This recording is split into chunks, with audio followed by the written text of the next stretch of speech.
Hey, what's going on, guys? So I'm going to be talking about how to beat this deck over here, which is kind of like the E-Hero beatdown or bubble beatdown. Some will put bubble mans, but generally it does run Gemini Spark, and it's just a whole really good engine, and it is very consistent, and it is really good against the meta. So let's go ahead and check out how to beat this deck. So first thing I want to talk about was the two big monsters that they go for. Generally, they will make the Shining and Absolute Zero, and the thing is, usually whenever Absolute Zero comes out, the important thing is that reveals that their back row isn't that great, majority of the time. Because if they had answers to your monsters, obviously they would usually go for Shining because they want to get back that Stratos. They want to use Stratos as quickly as possible and as many times as possible.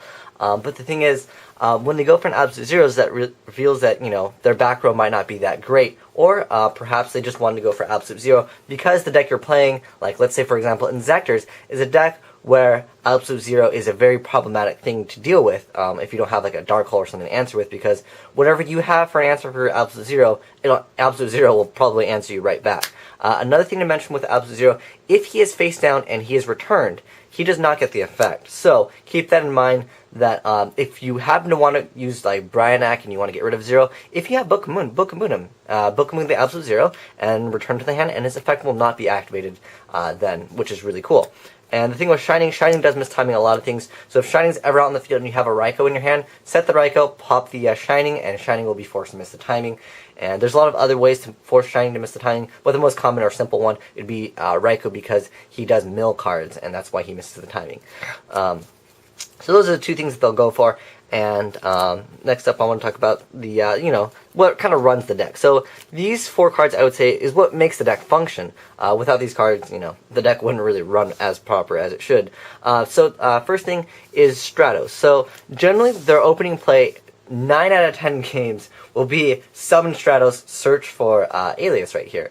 And the thing is, if you have an Effect Veiler, always Effect Veiler the Stratos immediately, because this is the only opportunity you will have that you could potentially win the game literally by just going Effect Veiler your Stratos. I know it sounds, strange for some people, but Effect Veiler the Stratos, because first of all, it's the only thing that you can hit in the deck which actually affects it, because Shining gets the effect in the graveyard, although, it won't get the boost, but, at the end of the day, the effect is much more important to get rid of. For Shining, as far as him adding a card, you don't want him to add, but Veiler won't stop that. And then Absolute Zero's effect resolves off the field, so Veiler does not stop it in that aspect either. This is the only thing that you're going to be able to stop that will hurt them. So as soon as you see Stratos come out, if you have Veiler immediately, because if their hand has lots of these cards, Gemini Sparks and Hero Blast, and they don't have an Alias, it can really hurt them. So keep in mind, effect Veiler, just Veiler the Stratos.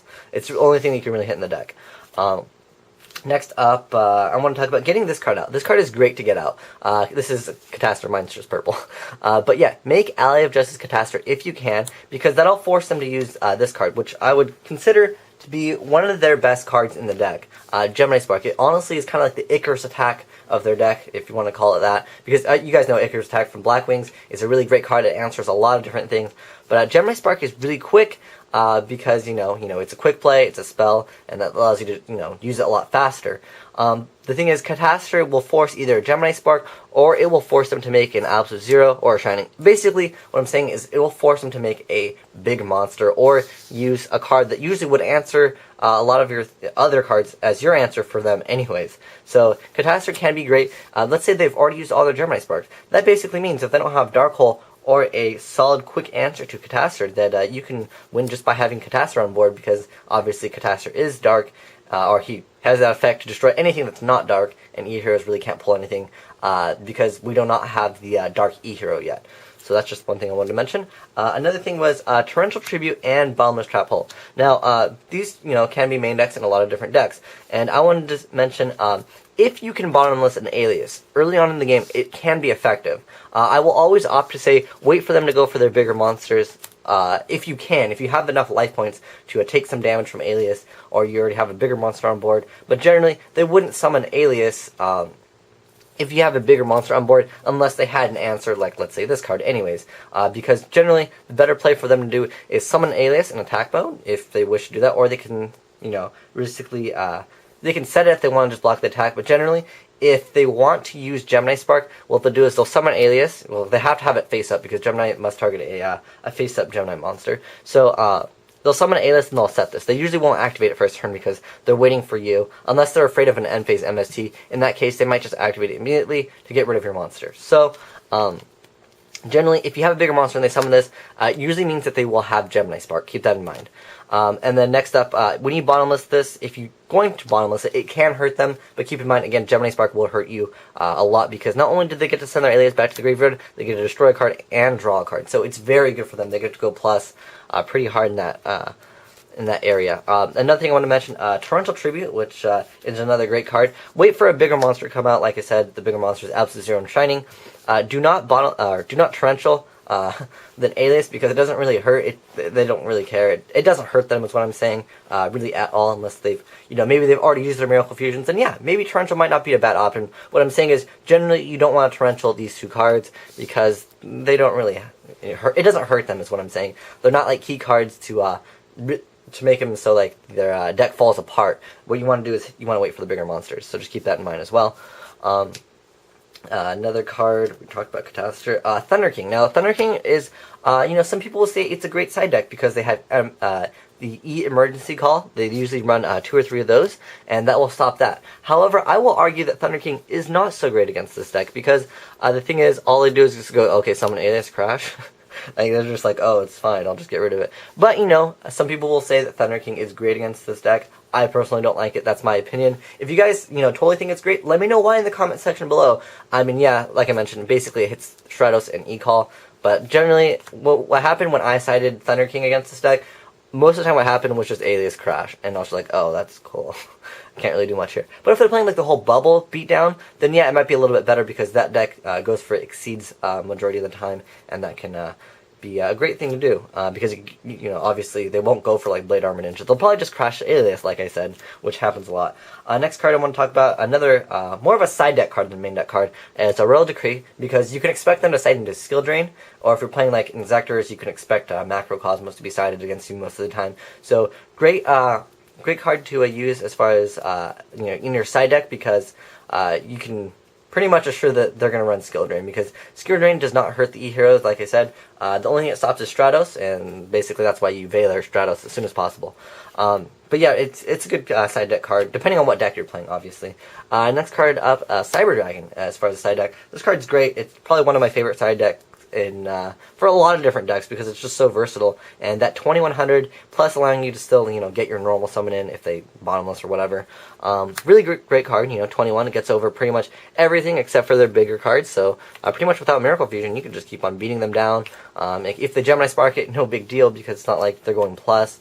It's just a neutral, and essentially you've gotten rid of their Gemini Spark, which is a great card that they have. Next card up, these are 2 hand traps, which I actually think are great against this. First off, DD Crow, and you're like, wait, why DD Crow? Well, the thing is, because Miracle Fusion is not a cost, meaning that, let's say that they only have these 2 in their graveyard. They activate Miracle Fusion, I will chain to their activation of Miracle Fusion, I'll remove one of the targets. Most likely Stratos, because I don't like that card. I want to get rid of that as soon as possible. I have a hate for Stratos, I'm sure you guys can already tell, because that card is really good. And the fact that they can use Call the Haunted, if they run that, they can use like abuse Stratos even more. The whole E-Hero, like, if they can use Stratos' effect multiple times per game, it really does set up a really great advantage. But the thing is, if you just remove one of their targets, as long as they only have 2 targets, keep in mind, if they have a whole bunch of E-Heroes, this won't be great. But if they only have 2 E-Heroes, or 2 targets for their Miracle Fusion, if you chain DD Crow, Miracle Fusion will not resolve. So it's basically like hitting a Reborn, because this is a very powerful card in their deck. So keep that in mind, that DD Crow can be used, because in my side deck, I don't really have that many great cards against E-Heroes. And so, because I kind of clogged with this card over here. This is my favorite card. I'm just going to show it. This is kind of off topic, but I love this card over here. This card right here. I love this card so much because I like to wreck, windups with it, because this card's amazing. And against like Dino Rabbit, this card is amazing. Anyways, so yeah, I kind of clogged up my sideboard with 2 of those, and so I didn't have too much extra room to side deck against heroes. But yeah, like I said, DD Crow is a great side deck, because it's a card that you can side deck against multiple decks. Same with like Cyber Dragon. Like these 2 right here are like key cards that you definitely want to side deck in most decks. But yeah, so DD Crow, you just chain it to Miracle Fusion. That's basically what it's used for. Next up, Puppet Plant, which is the last card I want to talk about. Now, this card is really great, because when it's discarded from your hand to the graveyard. So remember, if Dimensional Fissure is on the field, you cannot activate this card. Although they generally do not side deck into D-Fissure, because they obviously want Alias and stuff to go to the grave. So yeah, what you want to do is wait for them to get their bigger monster out, because, you know, again, these are the big monsters. Absolute Zero and Shining, those are what you want to take. Do not take the whole Alias, because, again, remember, Gemini Spark, it's a card where they'll just be like, okay, I'll just change out my Spark and get rid of your backer. You can't have my monster. Unless, you could possibly make it game that turn, then that might not be a bad idea. But the thing is, generally, the longer you have this card in your hand, as long as E-Heroes is a deck where they can OTK, however, because, Super Poly allows them to do that. But the thing is, as long as you can save this card until you actually can go for a game, and let's say they have a Shining on the field, you're just like, okay, I'm going to take that, I'm going to summon my monsters, and just go attack for game. And if they're going to answer it, then, that's unfortunate. But it's basically brain control. It's a great card. You can use it to exceed with. There are times, actually, when I've taken Stratos. And the reason why I take Stratos is because it does not let them have Stratos in the graveyard. Or, I mean, you could take Alias, but the thing is, I'm always afraid of Gemini Spark because they always have Gemini Spark for whatever reason. And the thing is, they'll just be like, okay, I'll just Gemini Spark it, and then I lose. I can't target it because it's the targeting, and they'll just chain it. So yeah, keep that in mind, that, sometimes if you want to take Stratos and, like, overlay, and just get, like, a Utopia or something like that. Utopia is okay card against their deck. I mean, obviously Roach isn't great. The Symphony de Jin is a pretty decent card because it has 2300 defense. But another great card, actually, which I don't know if I wanted to talk about it because I was like, I mean, if you don't have DD Crow, I mean, maybe, you just don't have access to, like, those cards. You don't have access to, like, DD Crows or, like, Cyber Dragons. You should have access to Cyber Dragon. But, okay, honestly, this card, I thought about side decking this card. You guys should know this card. It came out in Order of Chaos, and I've talked about this card a few times. It's Interplanetary Purpley Thorny Dragon. Probably one of the longest names.